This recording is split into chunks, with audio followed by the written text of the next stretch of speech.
જય ગૌ માતા, જય રામાપીર, જય બાલાજી। કાલે સાંજે જે લાડવા આપણે બનાવ્યા હતા, આજે આવી ગયા છે લાપાશ્રી ગૌશાળે।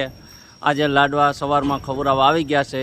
આજે 50 કિલો ભેડકું હતું, ધાર્મિક બેન રાહુલ કુમાર ચોવારદા તરફથી હતું, અને એક ગોળનો ડબ્બો હતો। આજે રાજુભાઈ વિસપરા તરફથી તેલનો ડબ્બો હતો। રામ ભરોસે આજે આવી ગયા છે ધાર ઉપર। નેજા ધારી ગૌશાળા છે। ગાયું માતા એને જે આપ્યું છે એને જાજુ આપે। રોજે રોજ અમે નવી નવી ગૌશાળે કાયમ ખવડાવવા જાય છે ગાયું માતાને લાડવા।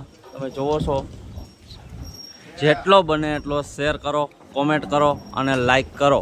એટલે કાયમથી કાયમ અમારે તેલ, ભેડકું અને ગોળની જરૂર હોય તો સ્ક્રીન ઉપર નંબર આપેલા છે। કાયમ અને કાયમ અમારે રાજદીપ સોસાયટીમાં બને છે લાડવા રોજે રોજ। જય ગૌ માતા લખો, જેટલો બને એટલો શેર કરો અને કોમેન્ટ કરો। કોઈનો બર્થડે હોય અથવા કોઈને બાપા માજીની તિથિ તારીખ હોય તો પણ અમે લાડવા બનાવી આપીએ છીએ રાજદીપ સોસાયટીમાં।